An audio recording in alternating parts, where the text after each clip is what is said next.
The power of God is with you at all times through the activities of mind, senses, breathing, and emotions, and is constantly doing all the work using you as a mere instrument, says Gita.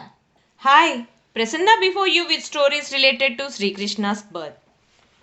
जब धरती पर राक्षस राजा कंस राज्य कर रहा था, तब उनके पीड़ाओं से मुक्ति पाने के लिए माँ धरती महाविष्णु के पास जाके प्रार्थना की। तब महाविष्णु ने कहा कि मैं ही श्री कृष्ण अवतार लेकर राक्षस का विनाश करूंगा। कंस अपनी बहन देवकी और उनके पति वासुदेव को बंदी करता है, क्योंकि आकाशवाणी से उनको पता चलता है कि देवकी के अष्टम गर्भ से उनको प्राण हानि है। जब भी देवकी माँ बनती है, कंस वो शिशु को जान से मार देता था। महाविष्णु के आसन आदिशेष के अंश देवकी के सातवीं गर्भ में आता है। उनको बचाने के लिए महाविष्णु देवी महामाया की सहायता से देवकी के सातवीं गर्भ के भ्रूण को रोहिणी के गर्भ में स्थानांतरण करता है। रोहिणी वसुदेव की दूसरी पत्नी है, जो वसुदेव मथुरा में बंदी होने के कारण उनके मित्र नंद महाराज के रक्षा में गोकुल में रहती है। वहां गर्ग मुनि के पर्यवेक्षण में देवकी के सातवीं गर्भ को स्वीकार करके श्रावण पूर्णिमा के दिन बलराम को जन्म देती है। श्री राम के भाई लक्ष्मण ही बलराम के रूप में जन्म लिया। उस जन्म में लक्ष्मण श्री राम के साथ वन जाना, उनके सेवा करने से खुश होने के कारण श्री राम अगले जन्म में लक्ष्मण के छोटा भाई बनने का वादा करता है। इसलिए कृष्ण अवतार में श्री कृष्ण बलराम के छोटा भाई बनके उनके हर बात माना। हिंदू पुराणानुसार बलराम के अंतिम समय पे आदिशेष उनके मुंह से निकला और पानी में मिल गया। श्री कृष्ण और बलराम की बहन सुभद्रा पूर्व जन्म में त्रिजटा नाम की राक्षस थी। वो रावण के राज्य में अशोक वन में सीता को मदद करती थी। उस जन्म के अच्छे कर्म के कारण श्री राम के वर से श्री कृष्ण के बहन बनने का सौभाग्य त्रिजटा को प्राप्त होता है। सुभद्रा पांडव मध्यम अर्जुन की पत्नी है। महाभारत युद्ध के बाद श्री कृष्ण के आज्ञानुसार सुभद्रा को अर्जुन एक सरोवर के पास ले जाके ढकेल देता है।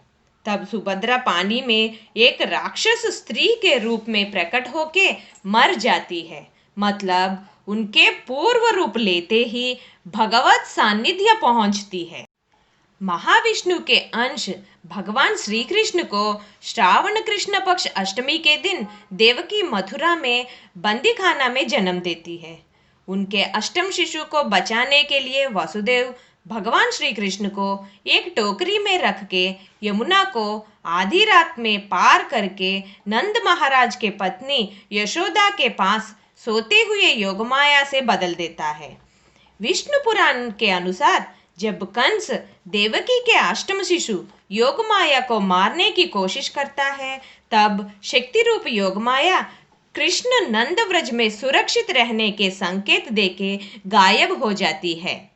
भगवान श्री कृष्ण का नाम सुनते ही हमको मुरली, मयूरपंख, रासलीला की याद आता है। इन सभी से हमको क्या सीख मिलती है? मुरली में जैसे 8 छेद है, वैसे ही मानव शरीर में 5 इंद्रियां और मन, बुद्धि और अहंकार है। अगर इंसान इन 8 को नियंत्रित करके इच्छाहीन हुआ तो मुरली जैसा भगवान को प्रिय होता है। एकमात्र मोर ही प्रकृति में पूर्ण शुद्धता का प्रतीक है। जब मोर खुश रहता है, अपने पंख खोल के नाचता है और आंखें आंसू से भर जाते हैं।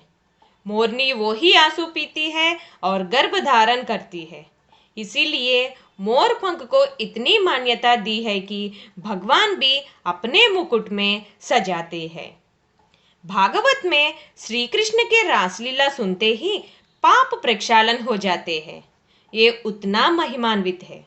श्री कृष्ण के मुरली रव सुनते ही गोकुल के सब गोपियां अपना काम परिवार छोड़ के श्री कृष्ण से मिलने का, साथ ही रहने की इच्छा से दौड़ते हैं।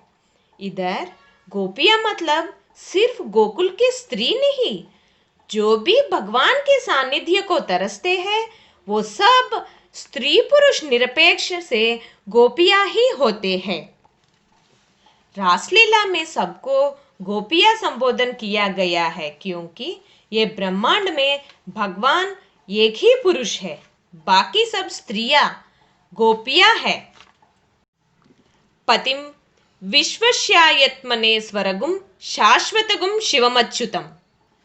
सबको एक ही पति, वो ही जगतपति, वो ही परमात्मा, वो ही नारायण।